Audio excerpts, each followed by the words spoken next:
স্বাগত আমার চ্যানেলে সবাইকে স্বাগত। আশা করি সবাই ভালো আছেন, সুস্থ আছেন। তো আমি কয়েকটা ভিডিও মাঝখানে দিয়েছি যে আমাদের ফ্লোরেন্স নাইটিঙ্গেলকে নিয়ে, নূপুরকে নিয়ে, কিন্তু আজ আবারও আমার চোখে আরেকটা ভিডিও আসলো যখন আমি সব কয়টা ভিডিও ব্রাউজ করছিলাম ইউটিউবে। তখন হঠাৎ করে একটা জানুয়ারি 30 তারিখের একটা ভিডিও, আমাদের লিটন বাবুর একটা ভিডিও আমার সামনে আসে, যেটা আমরা সবাই দেখেছি যে ভিডিওটাতে সে তার বাবাকে ক্রিমিনাল বলেছে। তো ভিডিওটার মধ্যে যখন লিটন কথা বলছিল তখন ক্যামেরার এই পাশ থেকেও মিতু অনেক কথায় পার্টিসিপেট করছিল, মানে ধরিয়ে ধরিয়ে দিচ্ছিল যে কি কি বলা উচিত। তো এতে বোঝা যায় যে লিটন আসলে মানে সম্পূর্ণভাবে তার মিতুর দ্বারা প্রভাবিত। তো এটা যদি মানে একজনের সিদ্ধান্ত হয় সেটা অন্য জিনিস, কিন্তু একজনের দ্বারা যদি পুরোপুরি প্রভাবিত হয় তাহলে তো তার ব্যক্তিত্ব বলে আসলে কিছুই থাকে না।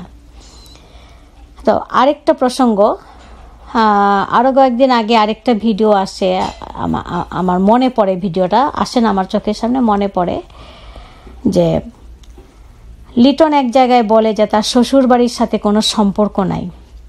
এটা সম্পূর্ণভাবে মিথ্যা কথা।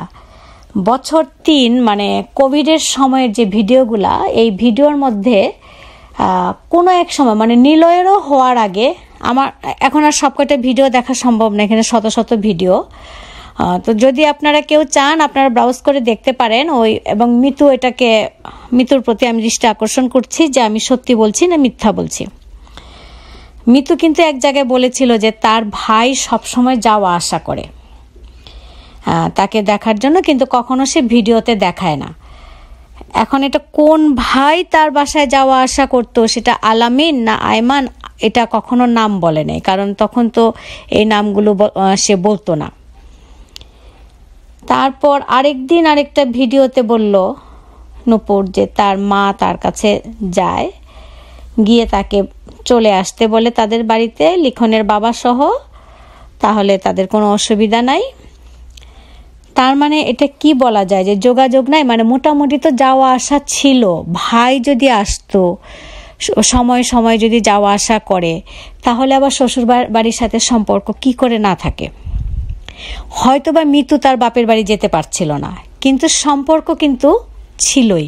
আর এখনকার দিনে যেখানে সেলফোনের যুগ, মোবাইলের যুগ, এখানে যোগাযোগ থাকবে না, এটা বিশ্বাস করা একটু কঠিন। তো ওই ভিডিওটাতে মিতুর মা এসেছিলেন মিতুকে নিয়ে যাওয়ার জন্য, তার পরের দিনের ভিডিওতে মিতু সমস্ত দর্শকদের কাছে প্রশ্ন রাখে, দর্শক আপনারাই বলুন আমার কি যাওয়া উচিত না যাওয়া উচিত না। মিতু তোমার দৃষ্টি আকর্ষণ করছি, আমি কি কথাটা সত্যি বলেছি না মিথ্যা বলেছি, তোমার কাছ থেকে উত্তরটা আমি চাচ্ছি। তো যাই হোক, তো মিতু সেখানে বলেছিল যে আমি যদি লিখনের বাবাকে নিয়ে চলে যাই তাহলে আমার এই বুড়ো শ্বশুর বা শ্বশুর মশাই কোথায় থাকবেন, আমি কি যেতে পারি, এই ধরনের একটা প্রশ্ন। তো এই যে কথাগুলো, যে এখন যে ভিডিওগুলো দেওয়া হচ্ছে বা বিভিন্নভাবে মানে বিভিন্ন, যখন তারা ওই যে মির্জাপুর চলে আসার পর তারা যখন বাড়িতে উঠে যে বলে যে লিখনকে পড়ানোর জন্য, লিখন এমনকি হায়ার স্টাডিজে যায় যার জন্য তাদের একদম বাসা ছেড়ে মির্জাপুর চলে আসতে হবে। প্রাইমারি স্কুলের পর সবাই ভালো একটা স্কুলে যায়, কিন্তু এটা আসলে তাদের মানুষকে মানে চোখে ধুলো দেওয়ার জন্য তারা এই কাজটা করে। তারা মির্জাপুর আগে উঠে, এটা আগে থেকেই তাদের প্ল্যান করা ছিল। এবং আমার ভিতরে আরেকটা খটকা কাজ করছে যে লিখনকে মনে হয় ওখানকার স্কুলে ভর্তি করানো হয় নাই। যদি করানো হতো তাহলে স্কুলের ইউনিফর্মও বানানো হতো, কিন্তু তাকে স্কুলে ভর্তি করানো হয়নি, কারণ তারা তো জানে যে তারা এই বাড়িতে চলে আসবে, মানে লিখনের নানা বাড়ি চলে আসবে, যার জন্য স্কুলের ইউনিফর্মও তারা বানায় নাই। তো এই যে কথাগুলো, তো তাতে কিন্তু বোঝা যায় যে এটা কিন্তু প্রি প্ল্যান, মিতু যেতই, এটা কিন্তু মানে আপনারা যদি ভালো করে লক্ষ্য করেন প্রত্যেকটা ভিডিওতে মিতু যেতই, এটা মিতুর না যে এটা কোনো রকমই ছিল না তাদের, মানে মিতুর যে বাবার বাড়ি থেকে প্রচেষ্টাটা সবসময়ই ছিল মিতুকে নিয়ে যাওয়ার। অতএব মিতু যেতই এবং ফাইনালি মিতু চলে এসছে।